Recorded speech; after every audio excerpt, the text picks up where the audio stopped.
Assalamualaikum warahmatullahi wabarakatuh.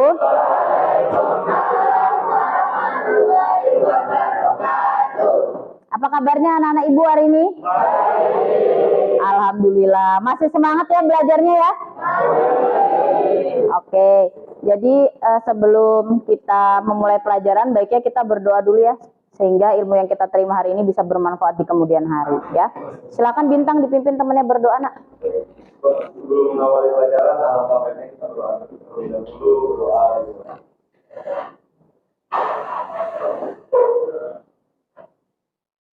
Doa selesai. Amin.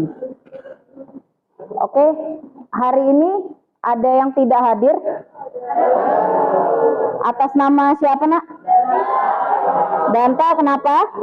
Danta saat menumbuhkan rasa nasionalisme, baiknya kita menyanyikan lagu nasional terlebih dahulu. Halo, halo. Ingat pelajaran kita di minggu lalu?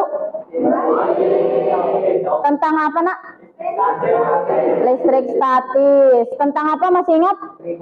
Dan balon retribut kuning. Nah, apa yang terjadi pada balon setelah digosokkan dengan kain wol? Ada yang mau menjawab? Silakan angkat tangan. Ya, Rasi. Oke, mempelajari listrik statis itu manfaatnya sangat banyak ya. Salah satunya kalau misalnya terjadi hujan, ada petir, nah itu juga termasuk gejala listrik statis. Kita ke tujuan. Jadi pembelajaran kita hari ini tuh harus ada tujuannya ya. Sama kayak kalian makan, tujuannya apa? Iya, supaya kenyang. Sama, kita belajar juga ada tujuannya ya. Yang pertama, setelah mengamati video apa yang akan kita lakukan hari ini. Jadi karena Ibu menggunakan model pembelajaran yang namanya PBL. Apa itu PBL? PBL itu Problem Based Learning kepanjangannya ya. Jadi model pembelajaran ini akan berorientasi kepada kalian gitu. Jadi kalian nanti yang akan melakukan penyelidikan gitu. Nah, yang pertama nanti kita akan melakukan yang namanya orientasi masalah. Jadi nanti Ibu akan menampilkan video, kemudian nanti kalian amati ya, kemudian kalian coba rumuskan sebuah masalah dan hipotesisnya. Untuk penilaian pembelajarannya masih sama seperti yang lalu ya, karena kalian masih bekerja di dalam kelompok. Jadi yang pertama nanti akan ada evaluasi di akhir ya, nanti yang nilainya paling tinggi kayak minggu lalu nanti ada penghargaan atau apresiasi dari Ibu ya. Jadi semangat ya kerjainnya, oke? Terus nanti ada nilai keterampilan, nanti Ibu ambilnya per kelompok ya, tapi tetap per individu diambilnya. Jadi nanti misalnya nih kelompoknya Dianeta aktif, tapi ternyata yang aktif cuma Dianeta, maka nilainya yang tinggi adalah keterampilannya Dianeta gitu ya. Kemudian ada nilai sikap. Nah, nilai sikap ini nilai individu kalian dalam bertanggung jawab, ya, pantang menyerah, dan lain sebagainya.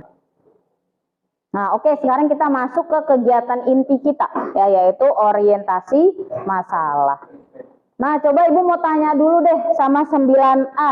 Di sini siapa yang sering ikut ayahnya ke bengkel? Nah, tapi kalau cuma lihat gambar kayaknya kurang afdol, ya. Jadi Ibu mau ngasih lihat video ke kalian, silakan diamati videonya ya Nak ya. Kemudian boleh kalian tulis tuh sedikit-sedikit kira-kira apa yang kalian dapat atau apa yang kalian amati ketika menonton video.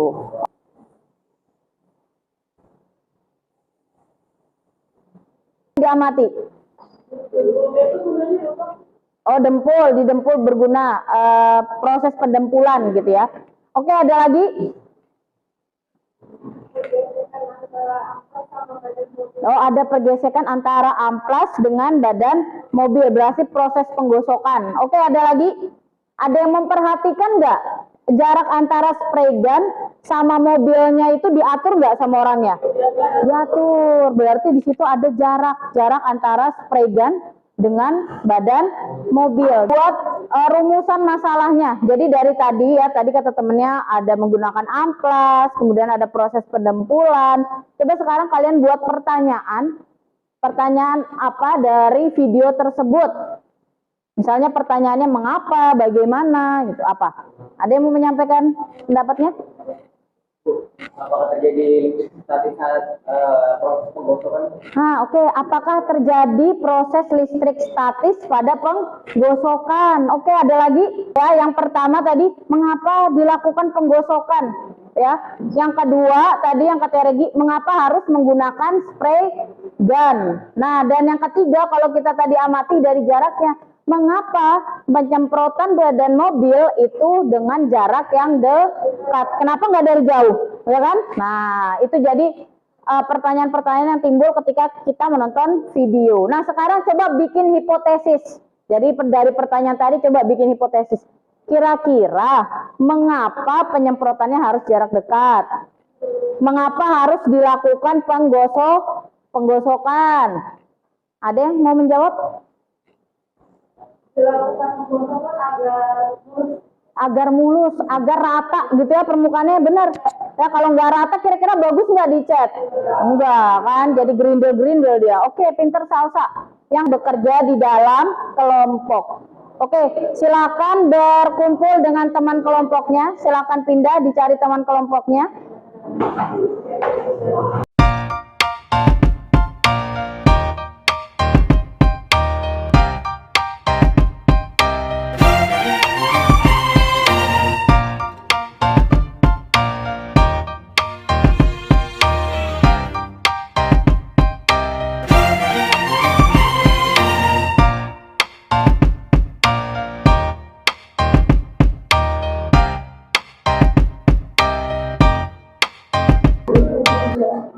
Ini ya, silakan dilihat. Balonnya boleh sambil ditiup, tapi jangan terlalu besar, maksimal sepunyanya Ardenti. Ya, yang niup silakan satu orang, yang lain menyaksikan video.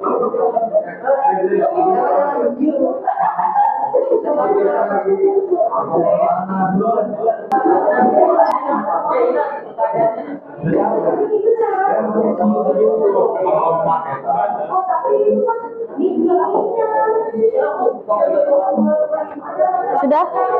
Oh ya.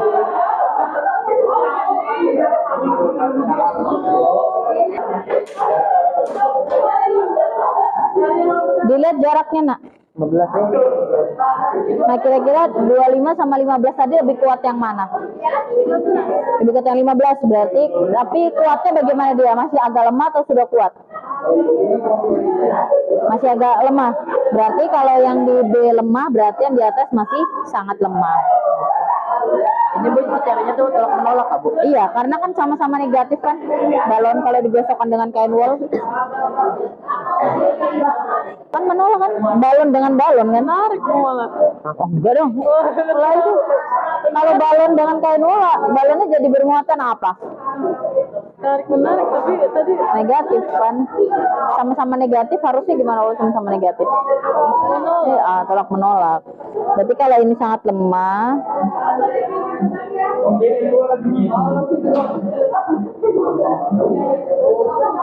dah.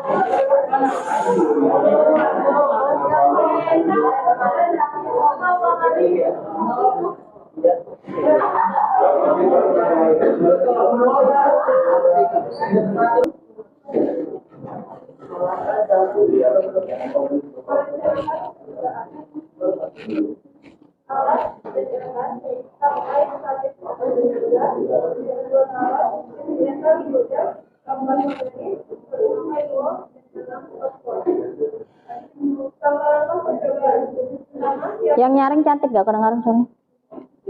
Yang nyaring, ha? langkah-langkah percobaan. Pertama, siapkan seluruh alat dan bahan yang akan digunakan. Yang kedua, tiup kedua balon. Ketiga, ikat kedua balon pada tali. Keempat, tanggalkan tali ke tempat. Lalu gosok kedua balon dengan kain wol dengan arah yang searah. Lalu gosok selama 30 detik dari jarak dekat. Selanjutnya, buatlah hipotesis berdasarkan masalah yang telah kalian buat. 1. Agar badan mobil menjadi halus. 2. Agar badan mobil menjadi bermuatan. 3. Agar cat merata menutupi badan mobil.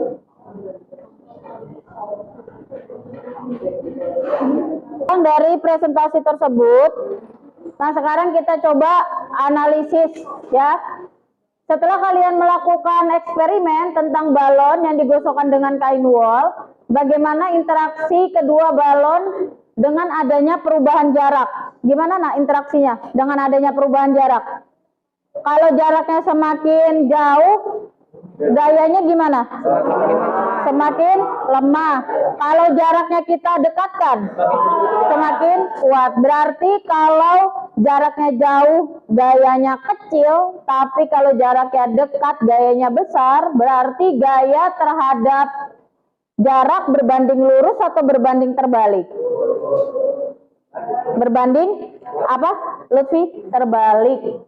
Kenapa? Karena kalau jaraknya besar, ternyata gayanya kecil.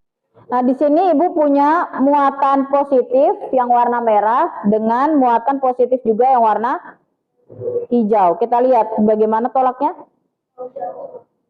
Nah, lumayan kuat ya. Dengan jarak R.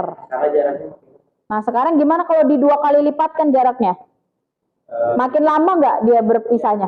Nah, berarti gayanya semakin kecil, betul, semakin lemah. Ini kalau 3R makin lemah. Nah, bisa dilihat ya. Yang R, 2R, dan 3R, semakin jauh jaraknya, kekuatannya semakin lemah. Oke, sampai di sini ada yang mau ditanyakan? Ada yang mau ditanyakan? Nggak ada? Oke. Kalau nggak ada, silakan LKPD-nya dikumpulkan ke depan.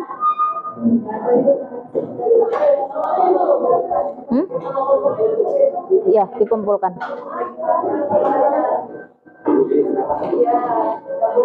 Ayo silakan dikumpulkan dulu nah LKPD-nya.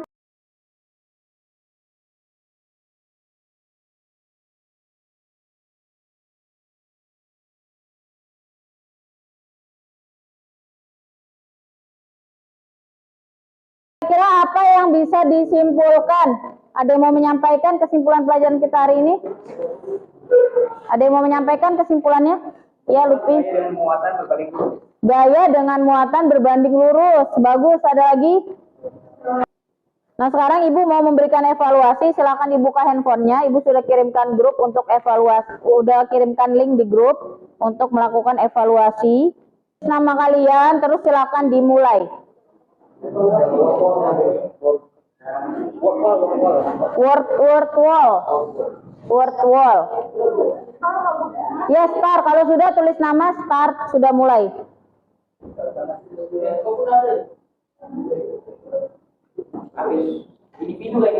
Iya.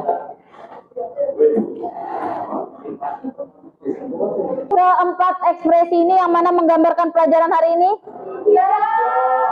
Alhamdulillah. Iya, Ibu mau ngasih buat Ataya, Hikmal.